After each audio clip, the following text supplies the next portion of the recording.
అనుకుంటా తిరుగుతురు. అయిపోయినాయి అక్కడ 5 గ్యారంటీలు అయ్యే పీకినే అట అక్క ఆడై పీకనే ఎవరికైనా వచ్చినా అదే. ఈడ మీటింగ్ పెట్టిండు అయిపోయింది అంటుండు, ఆడ మీటింగ్ పెట్టిండు భద్రాచ ఇంట్లో అయిపోయినాయి అట. ధన్యవాదాలు అండి. ఎవడు కట్టుకున్నాడు? కట్టుకున్నారే. ఎవరికైనా వచ్చిందా? ఎవరికైనా మీటర్ వచ్చిందా? కరెంట్ వచ్చిందా? 5 వచ్చినాయా? 6 వచ్చినాయా? ఇలా 9 నడుతుంది. 9కి వెళ్ళిపోయారు, 6 అయిపోయినారు, 9కి పోయినట్టు. ఇక గిసు వాళ్ళ కథ.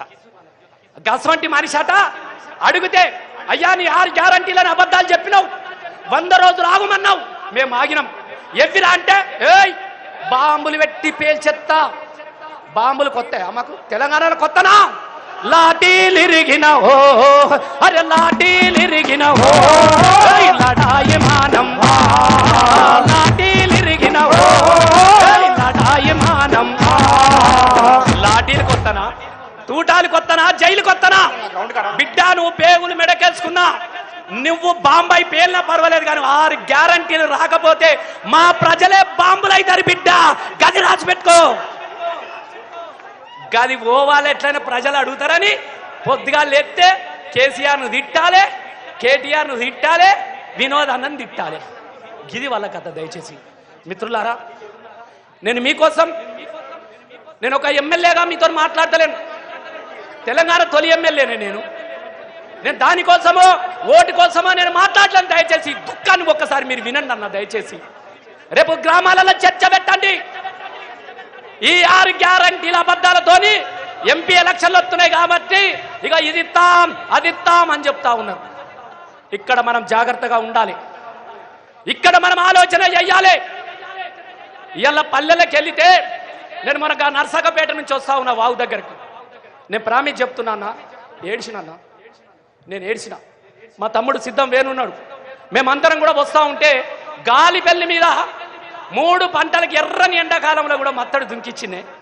జంగపల్లి మత్తడి బాంబులతోని పేల్చేసి కిందికే నీళ్ళిచ్చి బిక్కవాగులకు నీళ్ళిచ్చి 40 ఎకరాలు వారిచ్చిందన్నా నేను ఎర్రని ఎండాకాలంలో. తలుసుకున్నారు.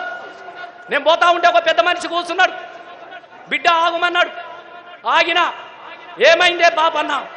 ఏమనుకోక బిడ్డ, మా ఇంట్లో పోరగాలు పాడుగాను పరిశాన్ చేసేది బిడ్డ.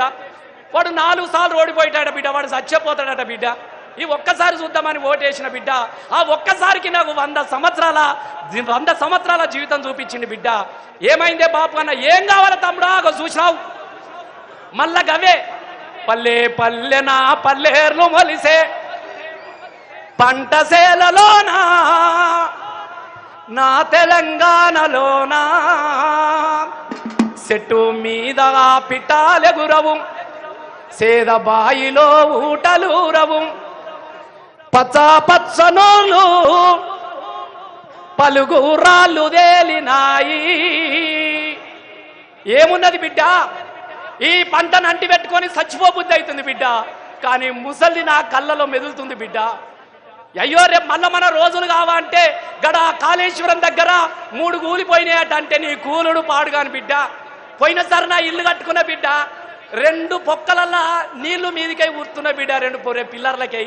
గా పిల్లర్లకు సిమెంట్ కొట్టిన బిడ్డ, ఇవాళ మళ్ళీ ఆగిపోయిన బిడ్డ. మంచిగా ఉన్న నాన్నలు గా ముసలోనికి ఉన్న సోయికి కాంగ్రెస్ వాళ్ళకు ఉండాలి కదనే. ఈ ముసలోనికి ఉన్న సోయిగా కాంగ్రెస్ వాళ్ళకు ఉండాలి కదా. 87 పిల్లర్లల్లా 3కి తొర్ర పడ్డదట, ఆ తొర్రలకై చంద్రబాబుకి నీళ్ళు ఇస్తున్నాడు. మీకు అద్దెత్తలేదు బిడ్డ. రోజు 5 కూశక్కుల నీళ్లు పోతున్నాయి. ఎవరి పోతున్నాయి? చంద్రబాబు. ఎందుకంటే ఇద్దరు ఒకటే కదా. రోజు 5,000 కూశక్కులు ధవళేశ్వరం పోతా ఉన్నది.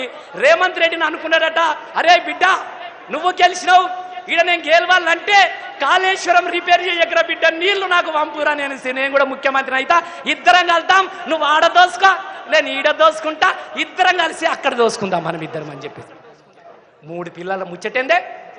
గిట్ల మొత్తం అంతా మట్టి పోసి నీ అక్క ఎత్తి పోసి కిందికి కొడితే మళ్ళా మన పాట రాదా?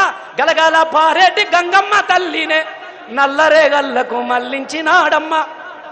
ఎట్లుండే మన బతుకులు? మళ్ళీ ఈ పాటల్లో మనకు సంతోషం రాదా? ఈ సంతోషం మనకు రావద్దు. కేసీఆర్కి చేసిన అన్ని కూడా కొడతాడట. మరి అన్ని కూడా కొడితే కేసీఆర్ చేసింది ఏది ఉండద్దట బిడ్డ.